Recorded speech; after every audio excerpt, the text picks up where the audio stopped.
Ladies and gentlemen, please take your seats. Our program is about to begin. Thank you.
Ladies and gentlemen, please take your seats. Our program is about to begin. Thank you.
Please welcome to the stage ALEC National Chairman, Arizona Senate President Karen Fann.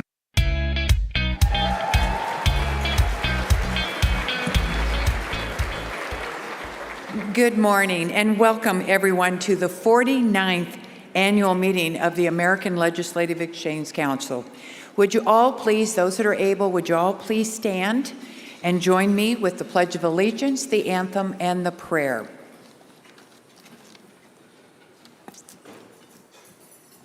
We will start with the Pledge of Allegiance. over here. I pledge allegiance to the flag of the United States of America and to the republic for which it stands, one nation under God, indivisible, with liberty and justice for all. Thank you. And it is now a great pleasure for me to introduce Mr. Timothy Miller, who will lead us in our national anthem. Timothy?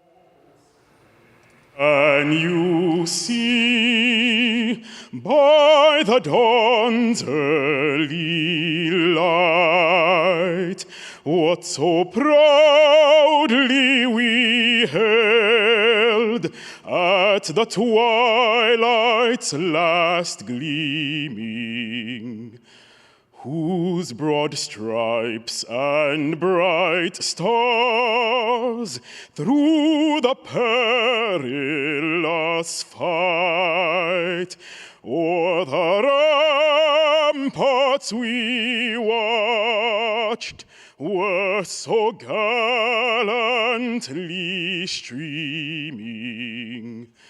And the rocket's red glare, the bombs bursting in air, gave proof through the night that our flag was still there. Oh, say does that star-spangled banner yet wave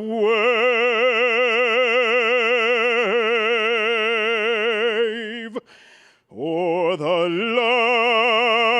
land of the free and the home of the brave?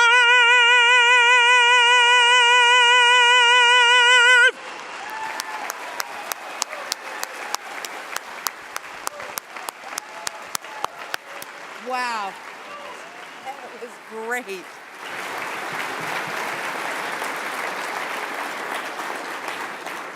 Wow, that was great, wasn't it?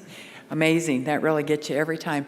Okay, before we truly kick off this event and start with our lunch, with all of our great speakers, I would like to welcome to the stage Dr. Ron Bagalki, who is the honorary chaplain to the Georgia Senate, who will lead us in prayer.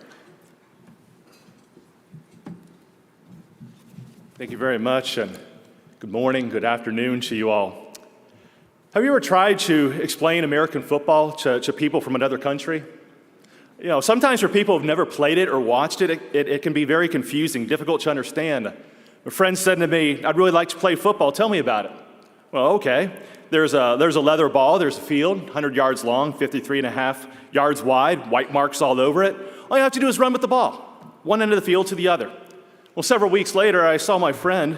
He's limping, his arm's in a cast, his body covered with bruises and bandages. So I asked, well, what on earth happened? Well, this would-be football player said to me, "You told me about the ball, you told me about the field, but there's one thing you forgot to tell me.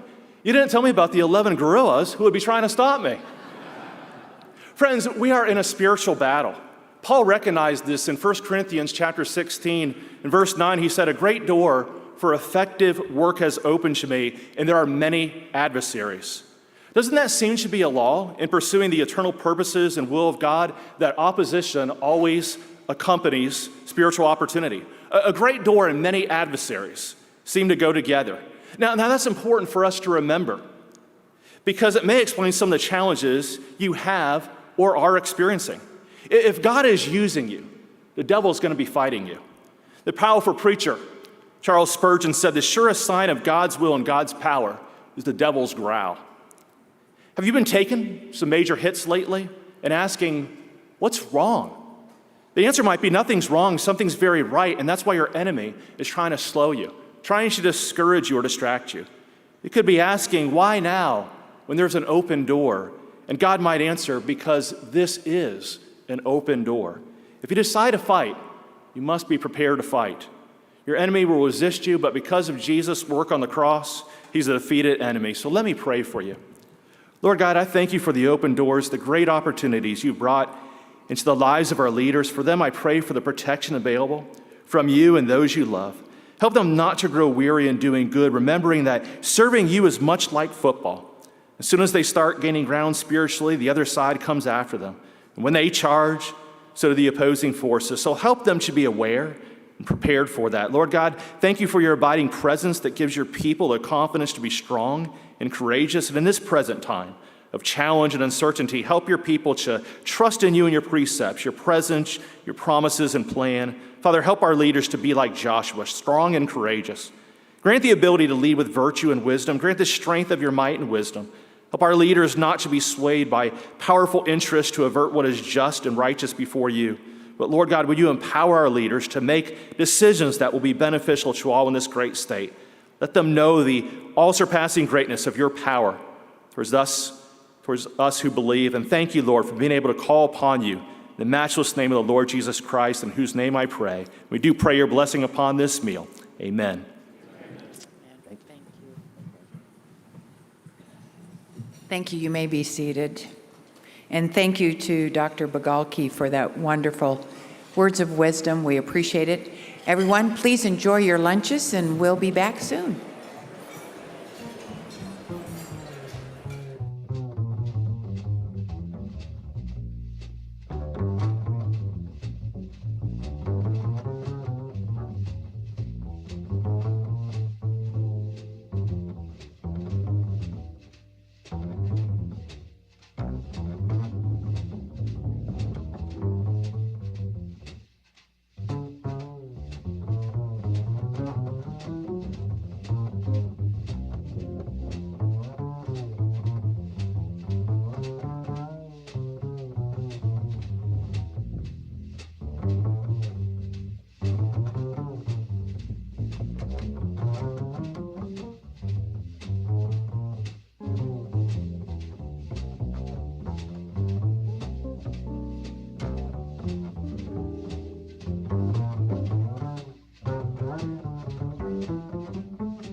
Please welcome back to the stage, Karen Fan.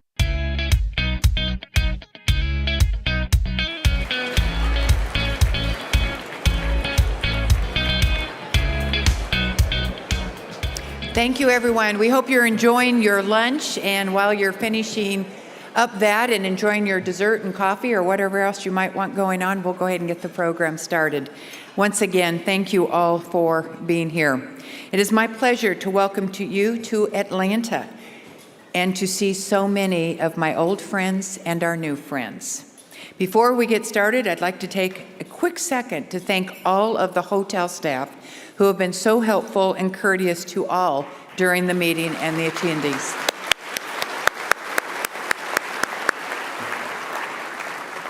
We truly appreciate you, as well as all of our legislators from Georgia right here who have made us feel so welcome. So thank you all so much. To those who joined us for last year's annual meeting in Salt Lake, we'd like to say welcome back. To all of our new colleagues who are new to ALEC and attending their first annual meeting, let me assure you that you are in the right place. To that note, Lisa and I stopped by the meeting. We thought there was going to be about 75. We counted there was about 125 new members. So hats off to all of our new first-time attendees and new members here.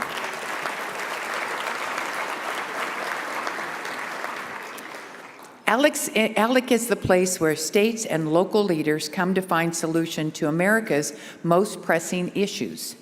This is the place for discussion, new ideas, old friends, deliberation, innovation, and building economic excellence. And I don't need to tell you that there is plenty of work to do. Our country has not been in such a state of urgency in over the last 40 years. Less than 2 years ago, America was experiencing peace and prosperity at home and abroad. When Joe Biden took office, the GDP growth was at 6.3%. On January 20th, 2021, the Dow, S&P 500, and NASDAQ all hit record highs. Retail prices for gasoline had an average of $2.37 a gallon. Diesel prices were about $2.69 a gallon. And then the liberal, big government, socialist policies of Joe Biden, Nancy Pelosi, Chuck Schumer, and AOC took over. Boo, yes, thank you. I was waiting for a few boos there. On July 1st, the Atlanta Federal Reserve announced that the GDP for Q1 of 2022 had declined by 1.6%. and forecasted the second quarter output as contracting by 2.1%, which would mean 2 consecutive quarters of negative growth, thereby signaling that the U.S. is likely to have entered into a recession. On July 13th, the Consumer Price Index report was worse than expected, and the inflation is now running at 9.1%. This means real inflation is actually over 10%. It is the highest it has been since 1981. Currently, gasoline is now at $4.78 a gallon, diesel at $5.71, and year-to-date, the S&P, Dow, and NASDAQ are all down 20%, 15%, and 28%, respectively. For the S&P, this was the worst 6 months start to any year since 1970. Americans are finding it harder to make ends meet as supply chain issues exacerbate inflation by limiting the supply of everyday goods. Mothers can't even find baby formula to feed their infant children. Crime in cities are surging.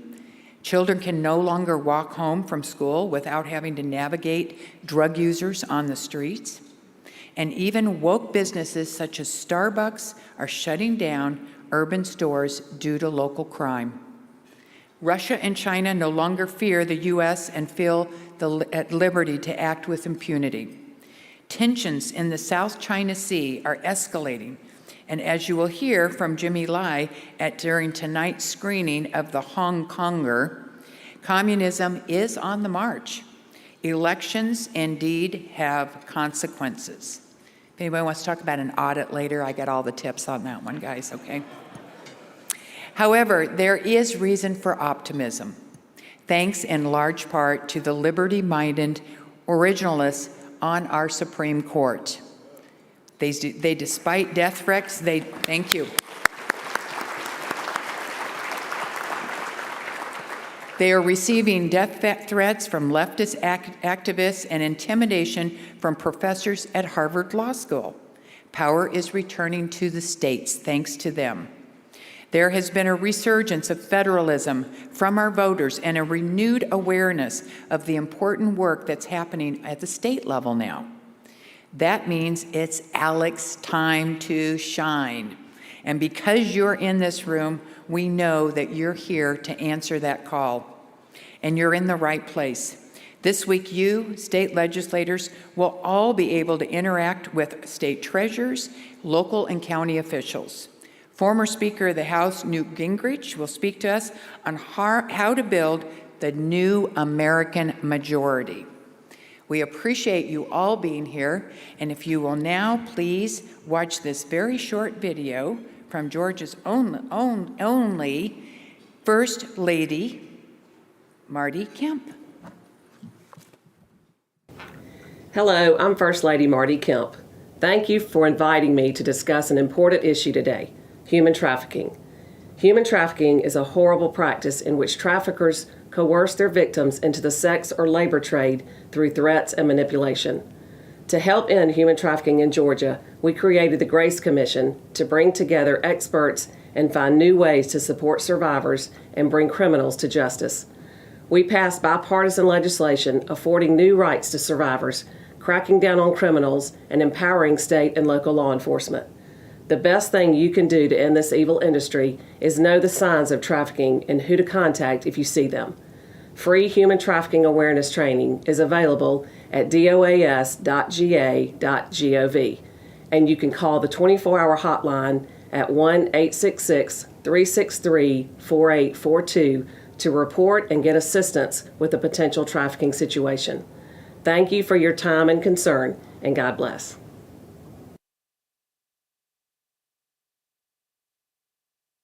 Please welcome to the stage ALEC Vice Chairman, Florida Representative Daniel Perez.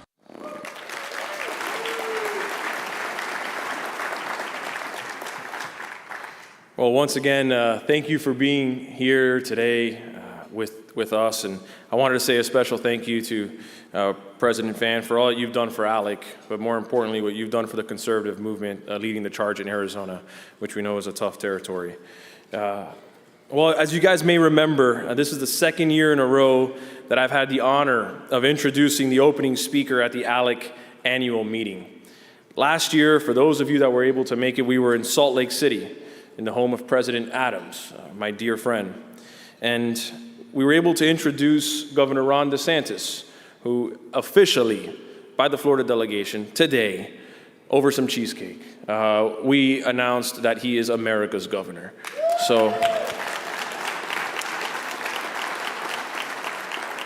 And today I have the honor to introduce to you someone else who's just as special, who's taking the lead on making not only Florida, but the entire country more safe and secure due to her commitment to securing our borders and fighting human trafficking that is flourishing as a result of the Biden administration's lax law enforcement and open border policies. Thankfully, we in Florida are fortunate to have a fighter as our Attorney General. As a former judge, the wife of a DEA special agent, and mother of U.S. Army servicemen, the fight for her is professional, but it's also personal. She's not only the state's chief law enforcement officer, but a trusted advisor to us in the legislature and to Governor DeSantis on all law enforcement issues such as the opioid epidemic and human trafficking. Please give a warm welcome to my dear friend, the Attorney General of the state of Florida, who is accompanied today by Rita Peters, the Office of Statewide Prosecution, and my dear friend, Hillsborough County Sheriff Chad Chronister. Ladies and gentlemen, here's our Attorney General, Ashley Moody.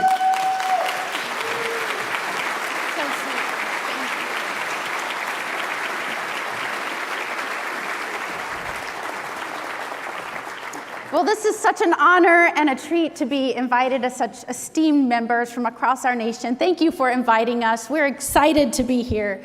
I will point out there is a cool kids table in the back of Florida representatives that I get to work with a lot. Thank you for being here and supporting this, a great organization, and for always having my back in Florida. I'm grateful. So this is a treat today. And what is so wonderful about this organization and its mission, we were talking about this at our table as we were reading the tagline. The role of government, obviously created to protect the rights of our citizens and ensure limited government, it also structured government in a way that one person wasn't to have too much power. And in fact, a lot of what you're seeing today, the struggle, the chaos, the instability around our nation with lawlessness, a lot of that stems from those that run to be elected in the executive branch that ask for the trust of their people and their communities and their citizens, assuring that they will be a top cop and keep their community safe, and then they drop the ball. They don't live up to their mission. Or they decide that they are the person that should dictate what should be the law or what should not be the law, and not you, the representatives that were duly elected by the people. You are we the people. Those of you in this room, you make the laws, not us. And what you are seeing, the instability throughout the nation today, is because people are not only failing to fulfill their fundamental roles within their designated branches, but they're crossing over into the other branches and trying to do the other branches' jobs. For that, you should stand up. You are meant to be the most powerful branch. That is what Madison said. You are the policymakers. You are the people. We execute faithfully and enforce what you tell us to. And all around the nation right now, you are seeing prosecutors, DAs, mayors, city councils failing to live up to that. And so I'm excited to be here today to talk to you as an executive branch officer about my job and faithfully executing and enforcing the laws that our great legislators, men and women, gave us. And I brought with me two really experienced executive branch members, a sheriff who has been doing this a really long time. Since 92, am I right? 1992, yes. 1992. Sheriff Chad Chronister from the great Hillsborough County in the state of Florida. I'm proud to say, although I'm in Tallahassee, this is my home county sheriff. This is my sheriff right here. And just as experienced to his right is Rita Peters. She has served not only as a circuit prosecutor, which many of you have different jurisdictional designations in your state, but we call ours judicial circuits. She was a state circuit prosecutor specializing in sex crimes, child abuse crimes, human trafficking crimes. She now works for the Office of Statewide Prosecution, which is housed within the Attorney General's office. These are two of the most in the trenches, on a daily basis, executive branch folks that I could find to speak to you intelligently and passionately about human trafficking and how you can go back to your states and make your states stronger and safer by some of the policies that they've been able to use within the state of Florida. So again, this is a wonderful discussion to have. I love the purpose of this group, where policymakers can engage with those in the trenches, in the executive branch. What can you do to make their jobs easier and more effective? And so thank you, Sheriff Chronister, for being here. Thank you, Rita, for making the trip up here to Atlanta. I know it wasn't too far from Florida, but kind of a big culture shock when you come into the city. One of the first things I saw was a sign that said freedom from religion. And I thought, wow. And maybe that's dictating a lot of what's going on in our urban core these days. But it is very nice to have you here, and thank you so much for participating in this discussion. I want to first start with you, Sheriff Chronister. In Florida, our legislature set up a formalized body called the Statewide Counsel on Human Trafficking. It's actually set up in statute. It has 15 members, and part of that, those designations is we have a prosecutor, happens to be the sheriff, the law enforcement officer that is appointed to that, lawmakers, and other victim advocates, as well as the agencies that would have an intersection with human trafficking within the state of Florida, such as the Department of Juvenile Justice, the Department of Health, the Department of Education. Each has a representative on this statutorily formalized body. And we meet quarterly. We talk about the policies in Florida, but we also talk about how we are accomplishing certain missions in Florida to eradicate human trafficking. As you can imagine, being a top tourism state and being a state that has a lot of agriculture, also being the third largest state, human trafficking is certainly an issue, and I'm so glad we have leaders focused on that.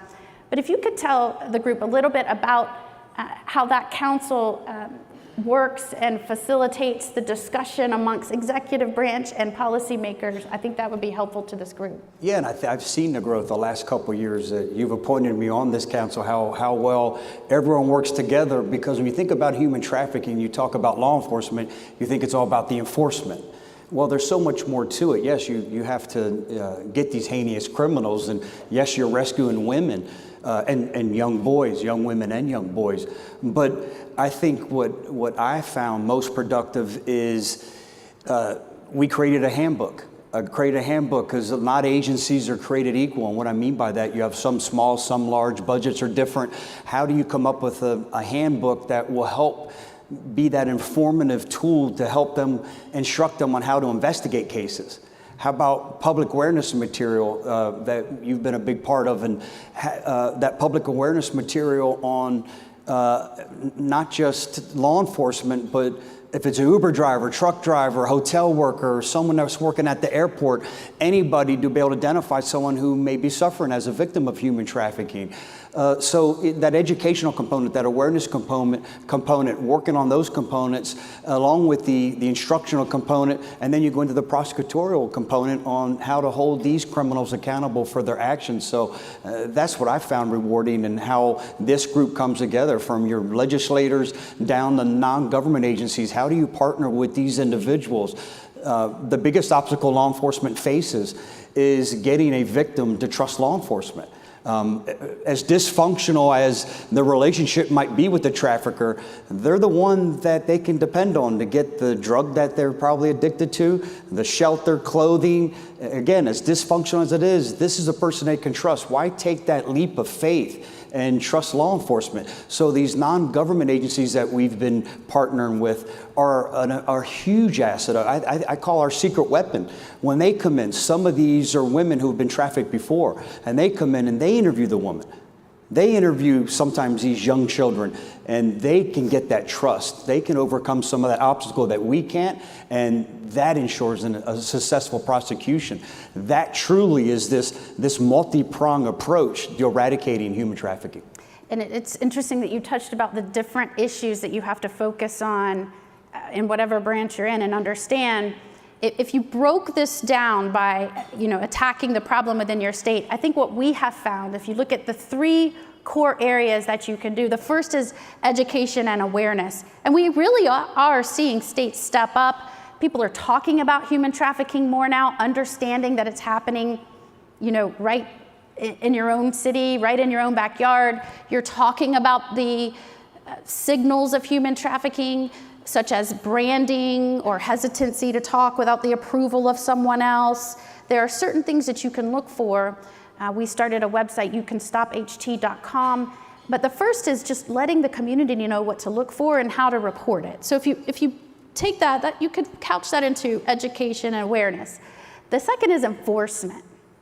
And I think a lot of folks have gotten a handle on the education and awareness. Many people have launched campaigns. You heard the First Lady talking about awareness, what you can do to help spot it. And that's true. And we're doing a lot in Florida. We're training our businesses. We've started something called the 100% Club, that if you train all of your employees, we'll certify you and give you a certificate, and businesses like to be a part of that. But the enforcement part is so key, because law enforcement, Sheriff Chronister comes from a very sophisticated county. They have a lot of training. He requires additional human trafficking training. In fact, we have a core requirement for those that go through the academy have to be trained 4 hours on how to spot human trafficking. And a lot of our successful cases come from stops that are made and somebody sees something that is a different, out of place. They've been trained on the symptoms, and then our prosecutors step in and they start doing more investigation. We realize that the child in the car was being trafficked. A lot of that starts from that training. But enforcement is so key. And Sheriff Chronister, he didn't talk about this, but I've been so proud of him. He's been very determined to be more proactive. In each of our 20 judicial circuits, you will have different names for yours, but we have 20 judicial circuits. And in each of those, when I took office, I made sure we had an active and engaged task force. So in our state, we have at least 20 active and engaged task forces that are made up of law enforcement and victim services providers. And so if you get those task forces moving, it's made up of the sheriff, there's one in each of our counties, sometimes multiple in our circuit, and our police chiefs, as well as the victim services providers. You're starting that communication, and then if there are cross-jurisdictional, you can work with statewide prosecutors or federal prosecutors to investigate those. So making sure you have active and engaged task forces in each of your circuits or jurisdictions is very important to help that enforcement piece. And then the last would be victim services. So education and awareness, enforcement, giving them the tools and training they need and the resources. Yes. And then the victim services, making sure when they rescue someone, there is a group out there that can take that victim in. Sometimes it's a child that's being trafficked by their own family members.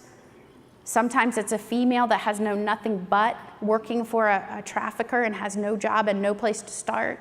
So they have to have a place to go, because getting them to cooperate to make a successful prosecution is one of the hardest things of the case, because they oftentimes don't even understand that their boyfriend is trafficking them. Human trafficking, that term, gets thrown around a lot. Mm-hmm. And I think in many instances in many states, as people are getting used to this, they confound it with prostitution. Neither is good, let's be clear. But human trafficking is unique, and it's particularly heinous. Mm-hmm. And I wish that you and your expertise could point out for these folks, because people are going to come up to you and go, human trafficking, well, how's that different than prostitution? Can you tell them, explain the elements of human trafficking, and how do you distinguish that? Okay. Well, human trafficking is different from prostitution in that in order to show that human trafficking is occurring, the prosecutors have to show that the human trafficker knowingly and in reckless disregard engaged in human trafficking, which includes the transporting, soliciting, recruiting, purchasing, obtaining, all of those types of verbs that will take us up a notch to coercion, fraud, and force, which is what we would have to show in order to show that human trafficking occurred of a victim. However, in Florida, if we have a victim under the age of 18, that force, fraud, or coercion is taken off the table, and children are human trafficked if they engage in commercial sexual activity. So let me pipe in, because I think that's important to understand. And this has not been long in Florida where that was changed. I want to say it was about in 2012. Prior to that, children could be charged with prostitution, and that changed in 2012. That changed in 2012 with the Safe Harbor Act that the Florida legislature passed. It established safe homes and what law enforcement are required to do when a child is back then in a traditional prostitution type crime. They could not arrest them anymore, and they have to take them to a safe home, because we started to recognize that children really, they don't just willingly engage in prostitution. Children have no ability to consent based on their age, and that's considered one of the reasons, and we make that decision for them per the law. So with regards to children, Florida took a very active role right from the very beginning on decriminalizing prostitution for children and treating them as victims of human trafficking, and that has been very successful. And the key word there, and you said it, and I think it's important for everyone to know, what distinguishes human trafficking from prostitution? Again, as the sheriff would tell you, both are bad, both can plague your communities, and in no way are we saying one or the other is not bad. But in human trafficking, there is actual coercion by the trafficker of the victim to perform the act. And that can be done either affirmatively through threats of violence, or also, as the sheriff will tell us in just one moment, as he has seen repeatedly, it can be done through getting someone, and this happens a lot, addicted to a particular drug where they cannot function without it. And then they use that to coerce them into performing these acts. And Sheriff, that's a lot of what, you have seen a lot of that within your county, is that correct? Yeah, it's a term referred to as dope sick. They get them addicted to such high level and quantities of heroin, methamphetamine, that the moment they start to even, their body realizes, hey, we're going into sobriety or some type of sober moment, they get physically sick, violently sick. And you've actually seen that used in traffickers trying to control the victims to perform these acts. 100%. And the more that they're going into their detox, they use that as a mechanism for profitability. Okay, well, go perform this sex act, go do this, and I will give you this drug. We're seeing that a lot of times. Our big case, I'm sure you're going to want to talk about, is our Sinful Six. And why don't you talk a little bit more about that case? This was, again, I think it touches all elements of what we're trying to convey. This was a simple traffic stop in a parking lot. A deputy does a traffic stop, determines that the car's stolen. It's a male occupant driver and a female, and arrests both of them because the car was determined to be stolen. And during the investigation, the deputy was asking the female questions, and she would always look at the later identified as a trafficker, but looking at the male occupant, is she allowed to answer that question? And he would almost have to answer the question for her. Even when they were instructing her to get out of the car, do this, she had to look at him to see if it was okay. Am I allowed to get out of the car? Am I allowed to do this? So arrested both of them after talking to her, and she was extremely uncooperative. Wouldn't indicate for 1 second that she was a victim of anything, refused to even speak. I mean, very uncooperative.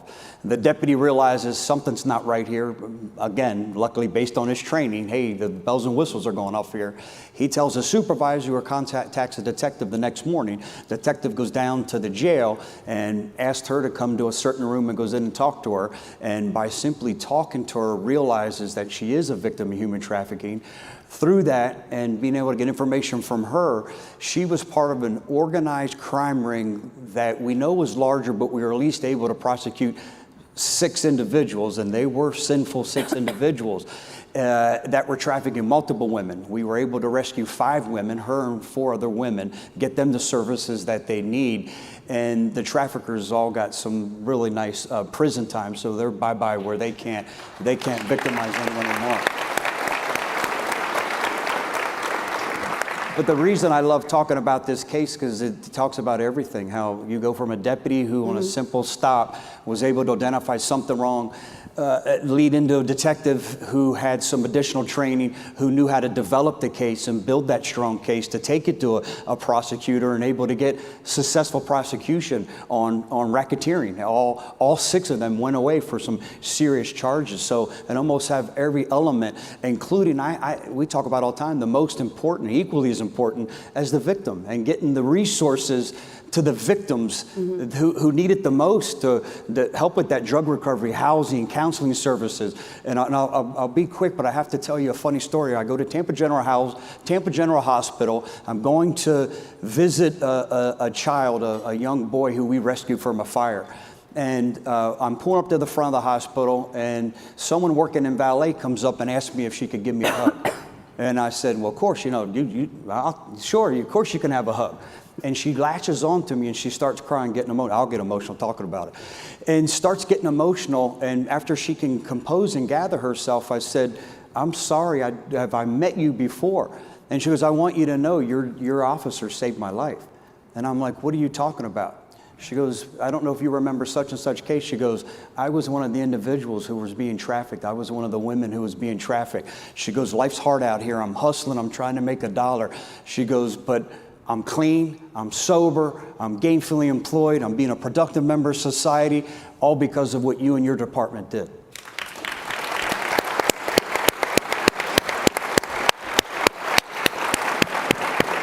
That's why we all do what we do, That's right? why, that is absolutely why we do what we do. The sheriff and I talk about that a lot. And in our work, sometimes we come across folks that something we've done has truly changed their life. And it is hard not to get emotional about that and know you're fulfilling God's plan in your role. So thank you, Sheriff. One of the things that you remarked about is focusing on the victim during these prosecutions, because you don't have to tell me specific situations, but how many times have you started a case which has all the markings of human trafficking and you've built it up, you're ready to take it to court, you're about to put this horrific person behind bars, and the victim vanishes, likely back into that world. Absolutely. Tell us about that, and why is that so important to make sure the victim is stabilized and in a good place during that process? Well, what you have is a victim who is different than other types of crime victims in that this even sex crime victims. Even sex crimes victims, because this victim comes with vulnerabilities that other victims don't carry. A lot of times it could be unstable family, could be mental health issues, could be drug addiction issues, could be criminal record issues, could be any number of all of these stressors and all of these poor life I don't want to call it choices, but poor life decisions that put them in a position that makes them so much more vulnerable for exploitation, which is the important distinction here, is they're being exploited in some way for profit of somebody else. And so these women and men and children that are engaged in this behavior, oftentimes, as the sheriff indicated, they're either addicted to some form of drug that they can't live without, or they're living in such fear of violence and retribution by their trafficker that they stay silent, completely silent, and they have a distrust for the authorities. And on top of it, they would rather go back to a life that they knew, where even though their safety was compromised, they'd rather go back to that life than try to start anything new that they know is difficult. And that's because they don't see the person that is abusing them or trafficking them as being a trafficker. The sad thing about that is a lot of these survivors, I call them, a lot of these survivors come from environments that actually being trafficked is much more acceptable to them than living at home with their families because of the environment they came in. So a lot of times they don't see themselves as victims of a crime, and it isn't until we have them in a stable environment, clean, for at least a period of time, and going through some intense therapy that they finally realize the life that they came into the center for was not the good life. And that's when they get on the right track, and that's when they actually are a benefit to the prosecution, because then we'll have someone who has memories of what happened, because a lot of times you'll have a victim, we'll rescue them, and they're gonna have to sober up for weeks because they're so strung out. And they might not have a memory of a lot of things that we need. So we get a victim whose memories will return. We have a victim who's clean, who's sober, who understands why it was so bad and is able to impart that knowledge upon us and then us to a jury. So getting the victim stable and safe, that is of paramount importance to a prosecutor. And isn't it true, sometimes the victim is being trafficked by their family member? Oh, absolutely. And so for a victim to then go to law enforcement and say, I am a victim, and understand they are a victim, because again, they've been trafficked by a family member, they have to have a place to go and be secure away from their family. They've only known their family their whole lives. And so for a prosecutor to work with that person, it has to be in a place that the person is away from their family, and they're not going to try and abscond from that safe house. And the abscond is not the right word, because it's ensured to make sure they have a stable place to go away from the bad influencing family member.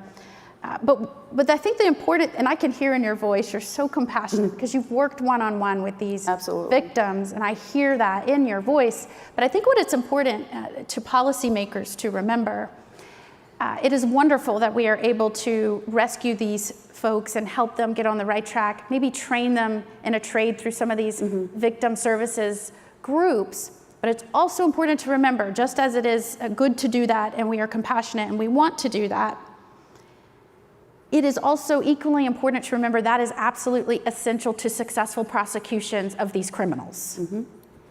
And so as conservative purse policymakers, which I, as a taxpayer, value and want to encourage you to keep being prudent in your spending, keep in mind that as you are approaching these victim service organizations that are dealing with law enforcement to success, and that is key.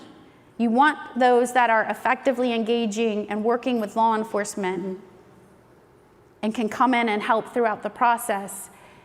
They are helping these folks put the bad folks away so they cannot go on and continuously victimize people time after time, and it's a revolving door, and before you know it, that same person has trafficked 100 women when we could have stopped them at victim 2.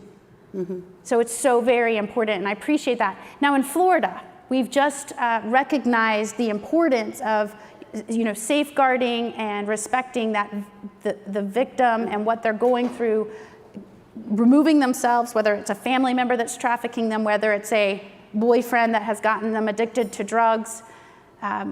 And we have passed legislation to protect their conversations with that victim advocate and service provider. Can you tell the audience about that legislation? Absolutely. What we found in Florida is that, and I'm sure across the nation, there's certain confidentialities that are protected, certain relationships and conversations, such as if you talk to your clergy member or your attorney, it's pretty common knowledge that that stays secret and isn't violated by someone asking questions. Well, that wasn't there before for victims of human trafficking.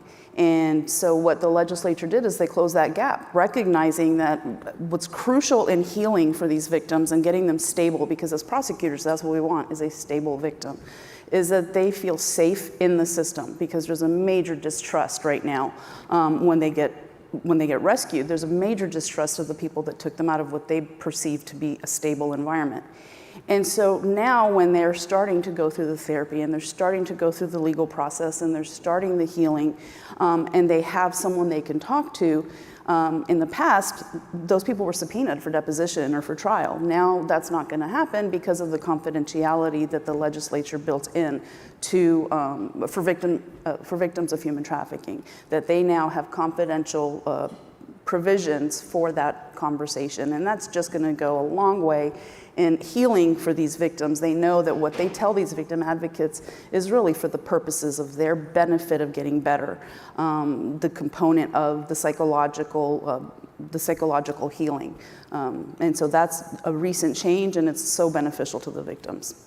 And just keep in mind, there are so many other types of charges that go along with human trafficking often. As a former federal prosecutor, I like to talk about all of the charges we can stick on these terrible, terrible people.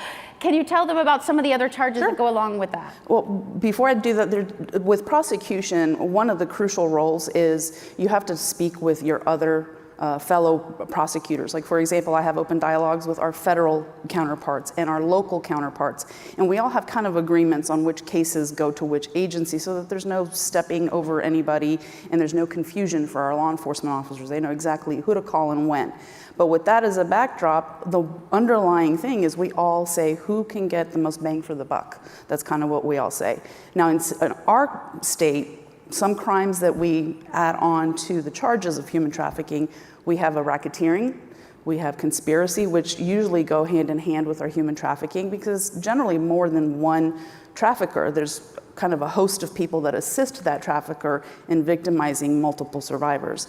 And let me just stop you right there, because I know all y'all are thinking, you hear racketeering and you're thinking about all the gangs in New York and the mafia, right? Explain real quick, for those that might not have a criminal justice background, what is racketeering legally? Well, racketeering, if you think about the mafia or a gang, is basically a group of individuals, and it could just be two, that are organized in some way. Again, doesn't have to have any sort of articles of incorporation or anything lawful. It could be an unlawful group. Everybody's thinking now. Yeah, exactly. So I wanted to put that out there. Coca-Cola is not engaged in human trafficking. But that group of individuals has a common purpose. That purpose is criminal, to achieve a certain end, usually financial. And in order to get to that end, they engage in a pattern of racketeering. And that pattern of racketeering, we have to show at least 2 different instances that the individuals engaged in to show that pattern of racketeering. And normally that's quite easy to pull out with human trafficking. And if I can share real Yes, quick, the jump in. Sinful Six, that was a perfect example. They would do the advertising. They would transport the women to the hotel. They would pay for the hotel. They took care of the security. They did all that. As a matter of fact, I think one of the sickening details that I learned once looking at this case is if one woman stopped producing in a certain area of town, the 6 people would transfer these women around to maximize their profits. You know, I have to keep the women fresh here for the need and desire. So that was, again, part of this racketeering organization, this organized crime ring that was occurring. And so often in identifying the victims, whether it's through law enforcement on a stop that may not have any indication until they start talking to the person that they're a victim or a trafficker, the community helps in this regard. And, you know, when I ran to be the Attorney General many years ago, human trafficking was top of my list, you know, not just because I was so involved in the court system and have been a prosecutor, because I'm a mother of a young child. And to hear some of these stories, I wanted to be a real player in this and really make a difference in Florida.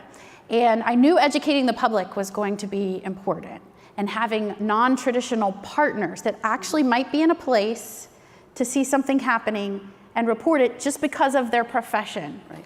So for example, we went after airline employees because there has been an airline employee who noticed something afoot and as soon as they landed told someone and rescued a victim.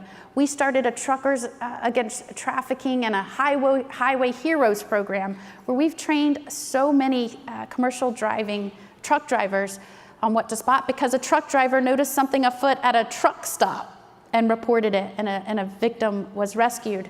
So Florida, as you may have heard, is the destination of so many events. I think we had 2 Super Bowls within 2 years. We had 3 Stanley Cups. We even had a WrestleMania, which was the best. Yeah, true. But as All those wrestling fans out there. no, No one admits that they watch wrestling. but we all do. So all of these events, and Tampa Bay has a lot of those events in that area. So like some of these programs that I helped and spearheaded within the state of Florida, like training Uber drivers and Lyft drivers and airline employees and truck drivers. Tell us a little bit, as someone who is leading the law enforcement efforts within an area like Tampa Bay that keeps experiencing these large-scale events. First, did you see an uptick in trafficking? And second, how did you prepare in getting the community on board to help you? Well, should I talk about all the boat parade championship parades first, or do you want to? Sheriff Chronister goes on record as being the law enforcement officer heading the most boat parades in history. Yes, ma'am. Thank you, ma'am. In history. That is a feat. We saw it going up, and looking back, almost 4 years ago, I looked and was dissecting the Atlanta Super Bowl. And I saw that they had 163 individuals that they arrested for human trafficking. 153 of them were attempting to have sex with a minor. So I knew the type of traffic that some of these large events were generating. We continued to, fixate our skill set by going to the Miami Super Bowl in preparation of Tampa, and then pulled together our statewide prosecutor, our federal partners, other Tampa Bay law enforcement agencies. Again, we started with all the awareness that we were talking about, all the education. We educated our county workers, our parks, hotel workers. You know, with your help, we educated everyone, even our school teachers. Not knowing exactly what we were going to see. And did we see an uptick during some of the larger events? Yes. So what I wanted to do, matter of fact, you were there as part of the Sinful Sixes. I said, we're going to do another operation, a 2-month operation after the Super Bowl, and see if the numbers go down. The numbers stayed the same. They didn't go down, so it wasn't just because of the events. Now, we saw some more of the heinous crimes of human trafficking, one of the biggest cases being an individual who was trafficking a 14-year-old little girl from the state of Texas. And he puts her on the school bus because he doesn't want to be inconvenienced with taking the bus. He flies in and meets her, and he had a week's long worth of appointments. Luckily, our undercover deputies were the second appointment that she had, and he just got 25 years in federal prison. So You gotta love a sheriff that's not afraid to put people away. So love the fact that the task force came together. So yes, you see the numbers spike because people are traveling. They think it's an excuse. I don't know why. Hey, I'm going here for the event. Let me try to traffic somebody or engage in that profitability, the sex trade. I don't understand why. But again, we still saw the numbers stay up. There weren't a lot of out of state. We saw women from out of state being trafficked. We saw people coming from out of state. So there was an attraction there with the big events general. But we saw the human trafficking problem was still a problem after the big event left. Now in Florida, our legislature has asked us to gather some information, and when I say us, our formalized council, to gather some information on social media. And we know that social media and the internet is used in the majority of human trafficking cases. Do either of you want to comment on that and how you've seen that? Absolutely. There's a statistic out there that says 80% of all human trafficking starts with some sort of online solicitation. And of that, at least 60 to 70% comes from social media. So it is a reality that we have to deal with in prosecution. We have to, it's just the type of evidence we go looking for now as opposed to what traditionally people think is out there as evidence. We have to get it from companies, and oftentimes a lot of these companies are a little bit late on getting with the program on human trafficking, unfortunately, so we have some of those hurdles. But we've made major strides in getting cooperation from a lot of these companies and getting information. But a lot of the social media is actually targeting the minors because they're the ones that are more focused with their phones on Snapchat and Instagram and all these other apps that they're on. Or on gaming apps. Gaming apps are very big, very big. We've had cases where young kids maybe not feel happy in their homes. Some traffickers try to get them through gaming apps. So, absolutely. So be aware of that, all you parents as well. And those people went to prison for a while as well. They did. They did. Cue the public service announcement. Yeah, right. There is no such thing as being too overprotective as a parent when it comes to being online. Yes, it's great there's a lot of advantages, but the predators are out there. They're working on the web and the apps, and we know this is how they're attracting these young, impressionable young children who have someone paying attention to them or promising them the world, and that's where it's occurring. So there's no such thing. Know who your children are speaking to. And we have launched in Florida as well, an informational program for parents to understand what are the emojis to look for, what are the common apps where we're seeing some of this on, and it's important to make sure that your citizens understand that this is out there, it's going on, and children are targets many times in many of these cases. Absolutely, that's kind of the primary target because there's more money to be made when you traffic a child. If you think about just the pornography industry, child porn is only second to, I believe, drugs as a money-making industry, and it's in the billions and billions of dollars. So any trafficker that's really wanting to make money, they're going to probably start with the adult survivors, but ultimately the big money comes from juveniles. And that's happening right now, General. It's a multi-pronged approach. We target the hotel motels, the massage parlors, the adult entertainment industry. We put our undercover detectives out walking on the street, and we do a lot of the soliciting ourselves where we'll go online and we post a fabricated profile. And I have to tell you, one of the sick individual that we had the other day, we were targeting, we were posing as a parent who had a 12-year-old child. And they were available, and we rented a trailer. We had the detectives, we had the cameras all there. It got so busy that we had to delay some of the individuals from coming. But one of the most egregious individuals we were working with, and I could sit in the command center and watch what they were doing, was there was someone we were speaking to, again, speaking all through this online app and the dark web that they're using. He was asking our undercover detective, who he thought was a father, well, how old is your child again? How old is your daughter? 12. Too old for me. Too old for me. Yep. And he left the chat. I think that's, I know this is a delicate and very sensitive topic to have at a luncheon while you're eating lunch. We should have had this over some drinks. Maybe closer to dull the pain of knowing and understanding this is happening out there and likely within your states.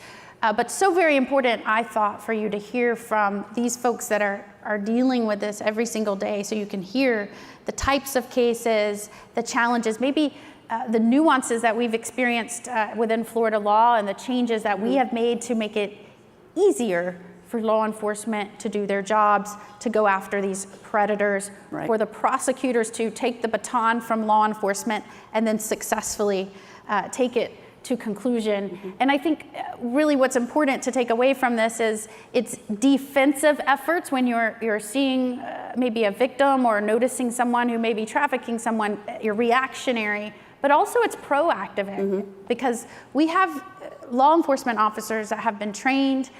We require that in the academy. We said that before, the 4 hours. I would look and see what your state requires in terms of basic training for law enforcement. Oftentimes states have what's called trainings and standards. Our body within Florida sets out standards for all sworn law enforcement. You can ensure that they have a basic component in the academies for learning the signs of human trafficking and how to respond.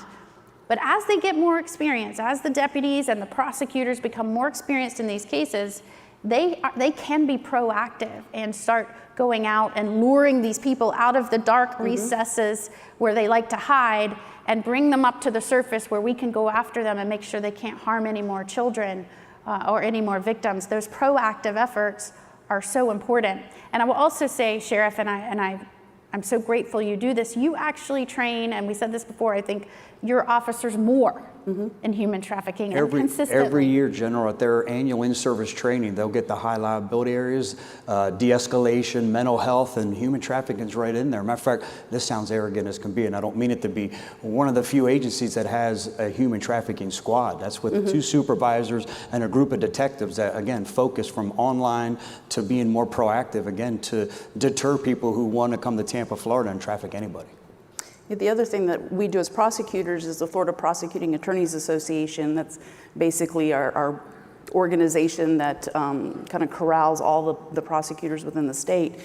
They offer at least once or twice a year a multi-day training on human trafficking for prosecutors. And so we're usually involved in getting that curriculum set up, but they do offer that for prosecutors around the state multiple times a year. That's great. And what I'm hearing from both of you is that while Florida may not require that by statute or policy at this point, it's happening, and those that are being effective in these investigations and prosecutions are requiring that continued training because new apps may pop up or new trends or strategies to lure people into this trade. And so it's important that deputies, officers know what to look for, and it's important that prosecutors keep up with the trends and how to go after and work with these victims. Well, I really have enjoyed this panel. I really like it when we're able to take questions, and I'm sorry this format and this size room does not allow for that. But what I would love for those of you that are joining us today and are members of this organization to take away is I think that you have heard some nuanced issues within the human trafficking sphere that you can take back and maybe have a better understanding of this crime, how it's happening, how the development of these organizations occurs using technology, how law enforcement needs training, maybe how to set up a structure within your own state. And remember, our statewide Council on Human Trafficking, which I chair with prosecutors, law enforcement, and the different agency representatives, it's formalized through statute, and that was envisioned by our legislature, but there's no reason why you cannot have the same type of structure through voluntary participation within your own states without a formalized statutory structure. And I would also say, if you are leaving here today with any sort of understanding, a better understanding of human trafficking or ideas to take back to your state, I would again point out how you have learned this or gotten the ideas, and that is from going to line, and I'll repeat it, line folks in the executive branch that are in the trenches working these cases every day. And as policymakers, look around the nation. If you are seeing things within your state that are causing problems in particular crime areas or within your judicial system or criminal justice system that are making certain states or areas less safe, less secure, go to the line officers and the line prosecutors and ask them, what's your biggest challenge right now? What's the biggest crime trend that you're seeing? How can a change in policy or Is there something we're missing? Do we need to change a word in a statute to make it easier to prosecute a certain kind of crime? How can I help you? The information you can gather from line law enforcement and the prosecutors that have been doing this and experiencing the wins, but also the losses. You know, sometimes they can have the best case and they go in and they're up against something in a statute and they can't bring it to fruition or conclusion because of something in the law that needs to change. And that's how you can be helpful, because if we're doing our jobs right, we're not making decisions that are in any way changing the law. We got to go to you for that. And so that's why we're so grateful you invited us. I am really honored to be here as Florida's Attorney General. I humbly say Florida's top cop, but I don't put on the badge, the gun, and the bulletproof vest every day. So I say that very humbly. But we're excited to be here as executive leaders to help you do your jobs better. As Madison would say, the most important job, that of policy making. And we thank you for allowing us to be part of this discussion. Thank you so much. Thank you, Debbie. Please welcome back to the stage, Karen Fan. Thank you. That was absolutely great. And while they leave the stage, if you'll watch this very short video. Thank you so much. Where's that gun in your lobster? Thank you.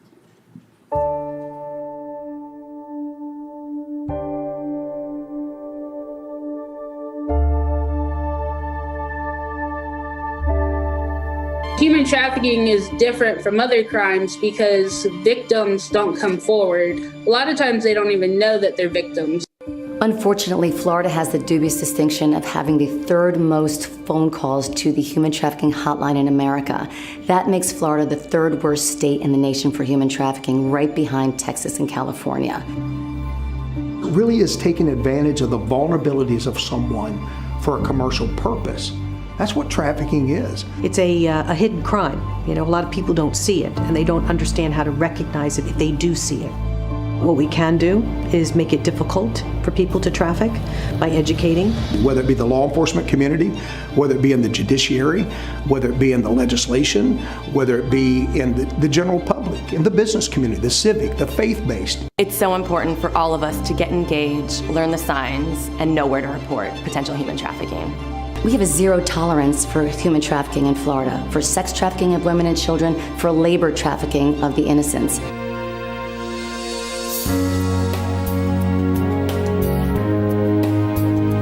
We have to continuously examine how we can be better, how we can do more, how we can tweak our laws, how we can come up with innovative strategic solutions, and we will, and we pledge that to you. This crime ends in Florida, and it ends now. Thank you. As a representative from a border state, I very much appreciate and understand the challenge that you all face regarding human trafficking. This again is another example of how states must be the solutions to the problems that are besetting our nation. Your work on this issue is something that all Americans support. Another issue that I believe in, which enjoys bipartisan support, is improving the quality of education for our children. Just a few weeks ago, Arizona enacted one of the most broad education savings account laws in the country. This will significantly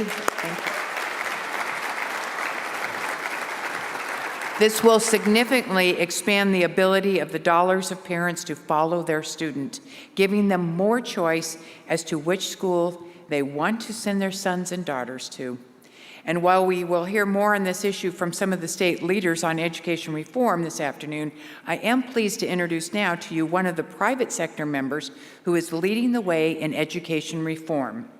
COVID has taught us that technology can be a force for good by increasing access to education resources. Kevin Chavous is a former member of the District of Columbia City Council and a renowned education reform leader and innovator. He has made it his mission to empower families with education choice and to drive change and opportunity for children of all backgrounds and circumstances.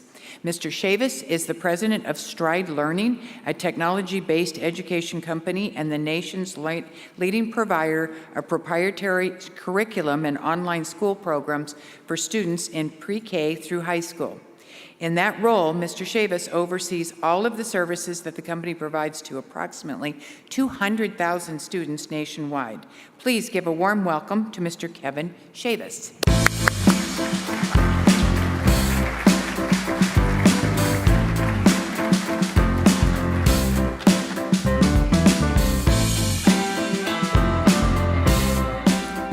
Thank you so very much.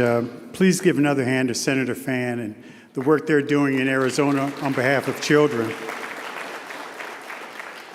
I missed out on lunch because I was tied up with delays at Reagan Airport. And in that regard, I want to give a shout out to all the elected officials and former elected officials. As Senator Fan just let you know, I'm a former elected official. And I was reminded of that while I was sitting at Reagan Airport waiting for my plane. Someone came up to me and said, "I think I know you. You used to be somebody." "What's your name?" I gave him my name, and he said, "I knew you used to be somebody." And then he reminded me why I'm nobody now. He said, "Do you mind watching my bags while I go to the restroom?" So the former elected officials, you're still somebody. I'm here for two reasons. One, I want to talk a little bit more about Stride and what we do in online learning. And the second thing I want to do, and this will keep you in your seats so you don't leave, is I want to talk about revolution in this country. Revolution. It suggests and connotes so much. But Stride, as Senator Fan said, we're the largest online educator in the country. We've been in business 20 years. And we are a vendor. We work with charter school, nonprofit charter school boards, and over 1,000 school districts in the country. We operate in almost every state. And we have an award-winning curriculum. But like many school districts and like many of you and all of us in this country, what we had to go through during the pandemic changed things. We had unprecedented demand, and we helped school districts where we could. For instance, many school districts, and if you have young kids or grandkids, you know this, they don't have their curriculum digitized, and they handed out the PDFs, and we help many school districts digitize their curriculum. They also have teachers who aren't trained to operate online. Believe it or not, in many of America's public schools, there are still teachers that have been given computers that are in closets. So we help train teachers on how to operate effectively. And we have efficacy around a solid classroom teacher in an online setting. And then, of course, there's the idea of having a secure platform. Many folks have been subject to hackers, particularly school districts, and we help in that regard. And the main message I wanted to convey beyond what we're doing is there's two things. One is there's a big difference between emergency remote learning, which most school districts in America had to experience over the past couple of years, and online learning administered the right way by people who know what they're doing. And there are a lot of school districts that know what they're doing. And my message to you as you work in your states and work with your school districts, it is incumbent upon all of us to find ways to help prepare them for the next catastrophe, the next pandemic, the next school shooting, the next hurricane, the next fire. In fact, when the hurricanes hit in Texas and Puerto Rico, we stood up some of the first schools while families were building their homes back. Same with the California fires and the same with shootings. And I do think it's really, really important that we better prepare our school districts for that eventuality. And then the last thing I'll say before I talk about revolution is that it is clear that online learning is not for every child. Now, you're hearing it from someone who helps run an online learning company. But even though it's not for everybody, it should be available for anybody. Many children that come to our schools are kids who suffer from mental and physical challenges, kids who've been bullied. In fact, literally half the calls we get are from parents who are in tears within 10 minutes of the phone call because their kids are bullied. Bullying's taken on a whole different dimension now in the social media world, particularly as it relates to kids. We have athletes. I'm proud to say this is from Colorado. One of the students in our Colorado school won the bronze medal in snowboarding in Winter Olympics a few years back. And we have a lot of Disney kids, a lot of actors and actresses, young actors and actresses who can't be in a brick and mortar classroom day in, day out. So there is value there, and I think it's incumbent upon all of us to make sure that we help kids in need when this modality works for them. Now, let's talk about revolution. Dating back to my days as an elected official, when I helped to birth our charter school movement and our first federally funded scholarship program for low-income DC residents, I have had a passionate belief around the efficacy, the value, the necessity of parent choice.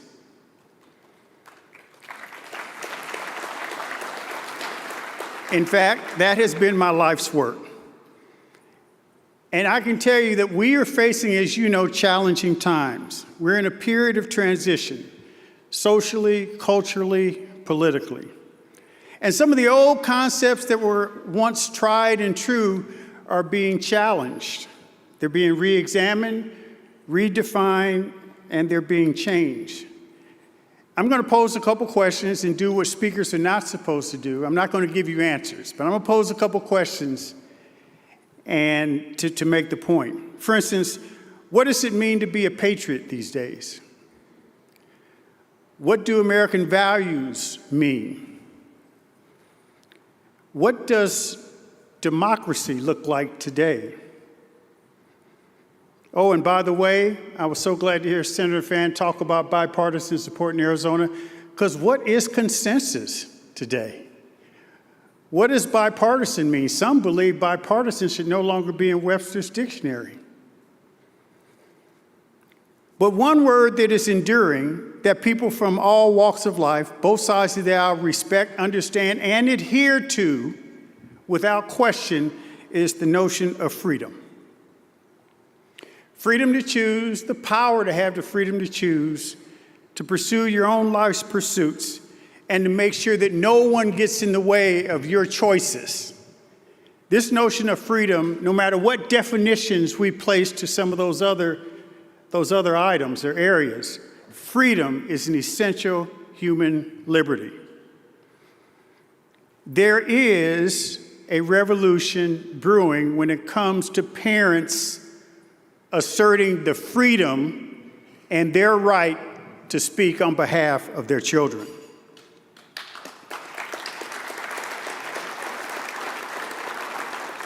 One thing the pandemic did, it opened our eyes. It allowed parents to peer into America's classrooms. And some of what they saw was good. It was great. Many schools were ready. But there was also the bad and the ugly. And now parents are asking more. They want to know what is being taught. How is it being taught? Who is doing the teaching? Where did it come from? All those things are relevant. But you know, parents aren't going to stop there, and this is the point where revolution is important.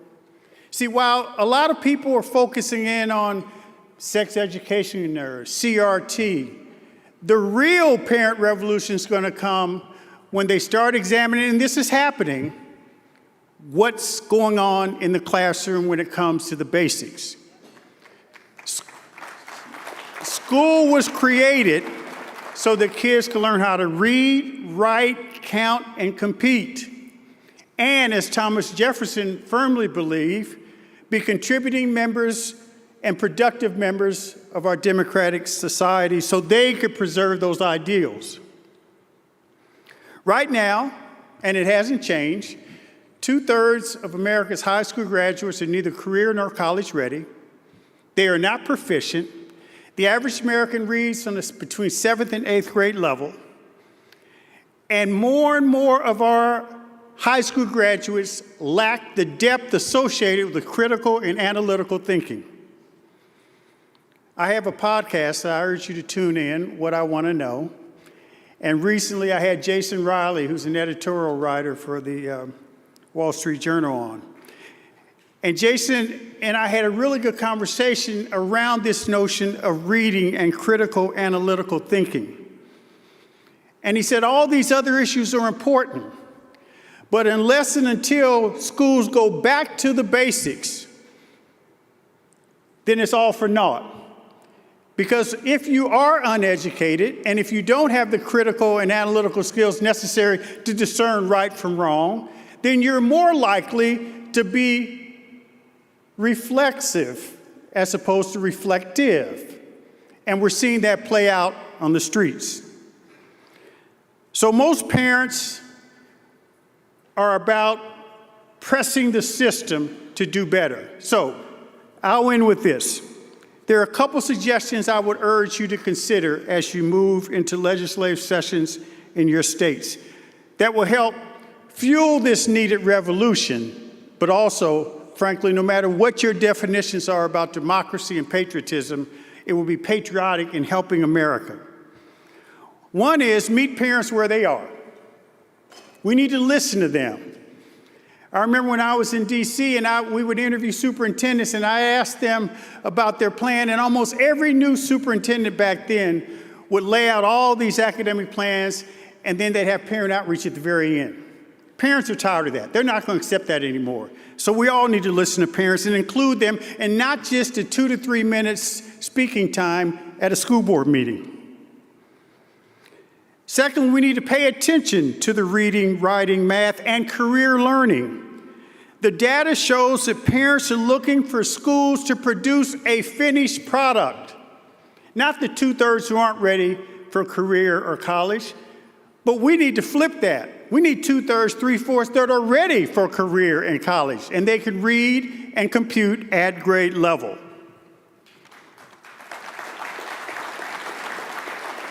Two more things. Expand parent choice options. I clearly applaud what Senator Fan and the folks in Arizona are doing. But sometimes, even among our friends, school choice is an afterthought. But let me tell you, with the challenges that many parents are facing in making sure that their system is giving their children what they deserve, less is not more. Kind of simplistic, right? Actually, more is more. Challenge your state to offer as many robust choice options for families as possible. More robust online learning, more special ed programs, more alternative education programs, more advanced learning programs. More is good, folks, when it comes to educational freedom and school choice. And then the last point. Challenge your school districts.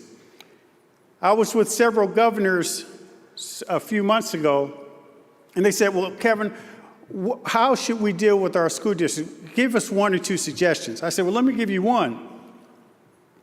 Most school districts and most enterprising, innovative, and creative thinking superintendents feel hamstrung because they're always told, we've always done it this way, and we can't change that.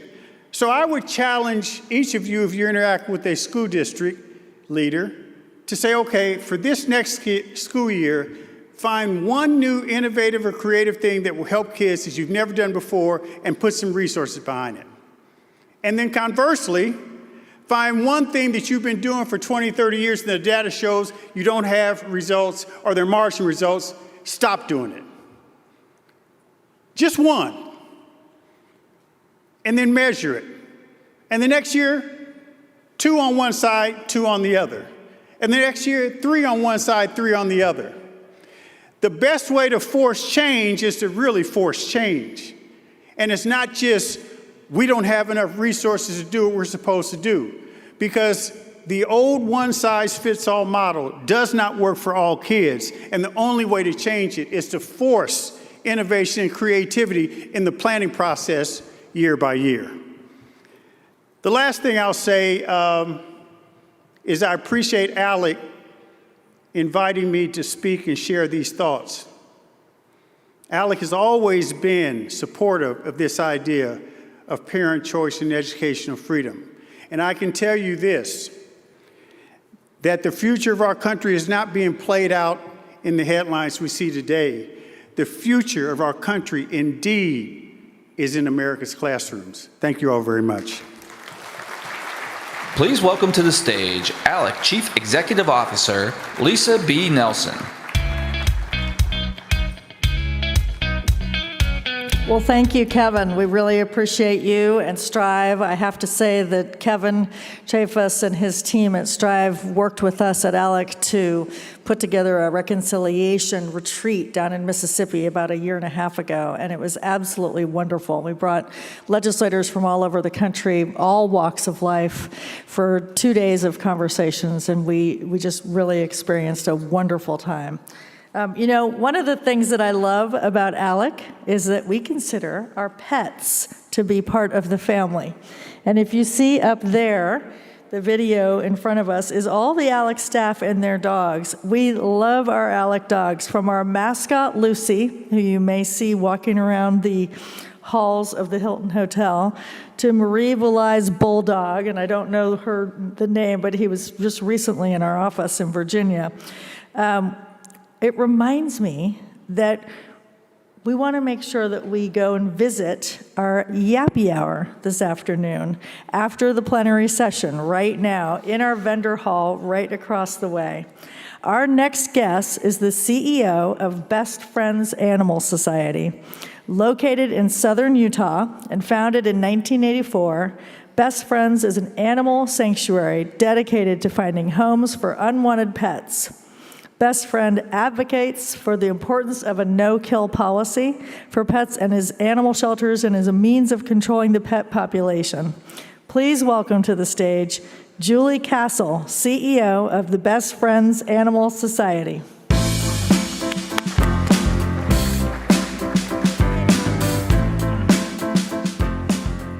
Hey everyone, how's it going? So I'm the cleanup batter today. You're not leaving, good, okay. How many have a rescue pet? All right, about half the room. Well, you probably are wondering why I'm here.